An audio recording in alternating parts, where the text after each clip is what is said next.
حبايبنا اللزم، القعدة الجميلة إن شاء الله. قاعدين كده في خلفية البيوت بتاعتنا وسط الخضرة والهواء. الله الجو هنا، يعني أنا بكلمكم دلوقتي التصوير ده قاعدين الهواء بيضرب فينا.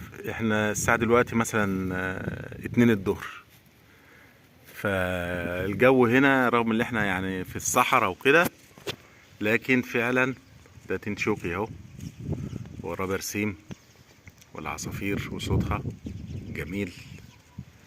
فالجو هنا احلى يعني باستثناء شهر 7 و8. الجو هنا فعلا حاجة في العظميته منه يعني. وبالليل بقى بنروح قاعدين على الحصيرة الجميلة دي ماشي، ونعمل هنا بقى الراكية والشاي وبتاع وسهرانين وحاجة اخر جمال.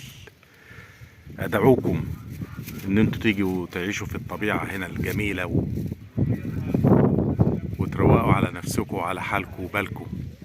تيجوا رحلات، استضيفكم يا عم، تنوروني وتشرفوني، تشموا هوا نضيف، تعملوا مشاريعكم. صباح الفل يا عم شعبان، قول للناس صباح الفل. صباح الفل يا باشمهندس. الناس حبايبنا هنا اهو اللي احنا قاعدين عندهم. الغدا جاهز ولا ايه يا حاج شعبان؟ اذبح لنا اي حاجه فبقول لكم الجو هنا جميل جدا فعلا باستثناء شهر 7 و8 بيبقى حر شويه.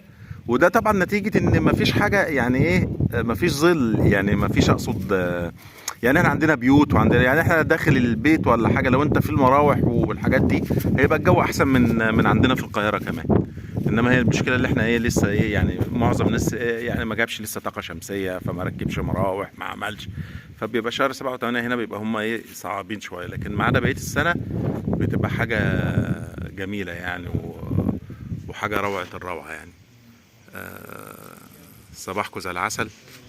ده الطريق اللي احنا جايين منه او المداء اللي قاعدين عليه، والعربيه واقفه اهي واحنا قاعدين.